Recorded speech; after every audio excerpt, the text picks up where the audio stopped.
Por el Alcázar de los Reyes Cristianos, por el Puente Romano, por la sinagoga.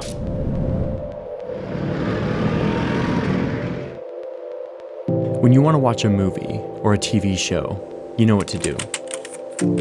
You tap your fingers, and within a few seconds, you are watching whatever you want. It's frictionless, it's easy.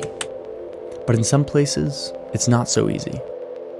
Acá no tenemos televisión extranjera, acá es televisión nacional. Officially, there's one source of permitted media in Cuba, and it's the state. ¿Por qué? No sé, no está en mis manos. Solo sé que así funciona.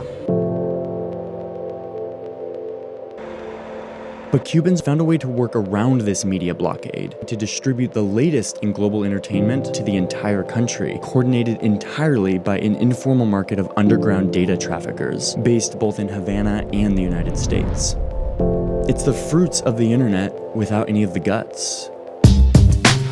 Un señor se dedica a bajar las series, otra gente se especializa en bajar películas y otras personas en videos, otras la música y así van recopilando hasta que van armando 1 terabyte. Once all the latest media from around the world is gathered onto one hard drive, the top dealers in Havana will prepare it for distribution. This extensive collection of digital media is affectionately called el paquete semanal, the weekly package. Bueno, eso me lo dan a mí. O una persona que lo coge de otra persona que se lo coge a esa persona. Y así, al final es una cadena. Vale 2 cubos y uno lo que hace es llenar un USB. ¿Hay mucho dinero en todo esto? Pienso que sí, para los que están arriba, pienso que sí. Es un negocio. A quick look into the paquete and you start to realize how massive this system must be to gather so much content in such a short amount of time, especially in a country that has a 5% internet penetration and an agonizingly slow connection speed. El paquete es este, con fecha, y acá están las películas de la semana. Si se estrenan en Estados Unidos un viernes, ya tú lo tienes un lunes acá.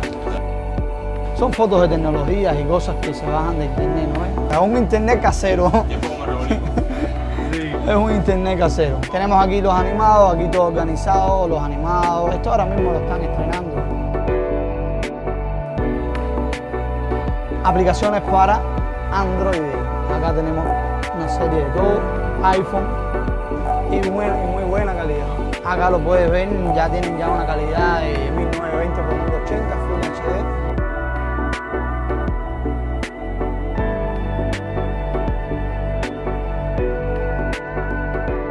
So who's behind all this? It's definitely not one person, but somewhere down the chain there has to be a source of all this information.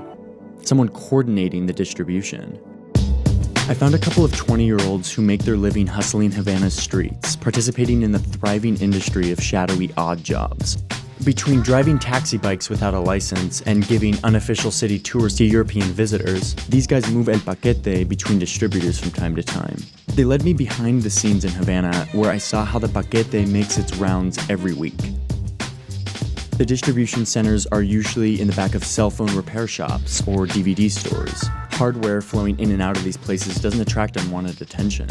Distributors were understandably not keen about appearing on camera, but they showed me their operation and explained how clients come to their shop with a weekly order of digital content. They told me that American TV shows are in some of the highest demand, but some people show up with an empty hard drive every week and transfer the whole entire paquete. Everything from iPhone apps to indie documentaries.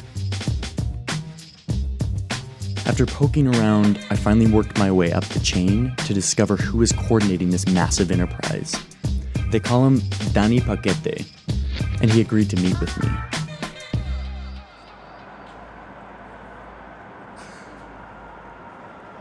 Busco Dani.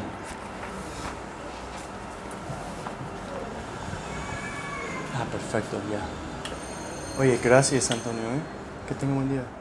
Danny was with a client, so I waited for an hour in his impromptu lobby. I didn't know what to expect Dani Paquete to be like. I figured he was some kind of shady character, like anyone you would find behind some giant illegal enterprise, but I definitely didn't expect this. He's a 26-year-old who was wearing board shorts and no shirt when I arrived. He looked a lot more like a lazy college sophomore than a kingpin of a national black market of pirated media.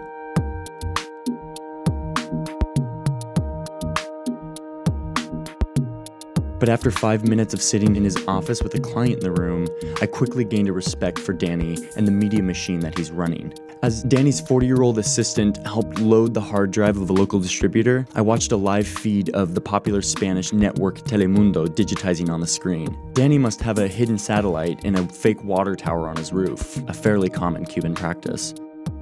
Danny's girlfriend wandered in and began watching a Discovery Channel documentary about a farmer who almost died on a tractor in Iowa. So much for the control of information by the Castros.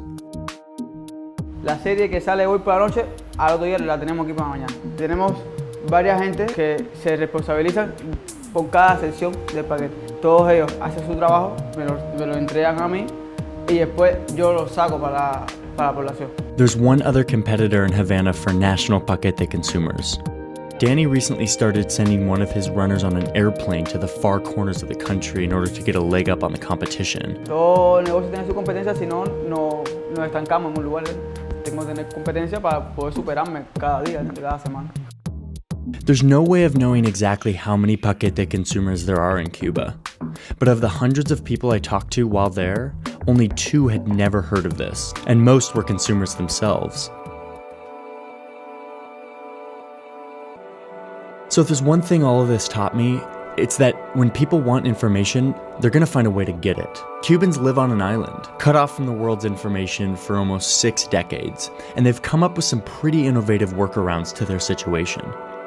As more technology slowly spreads onto the island, we can only imagine what they'll think of next.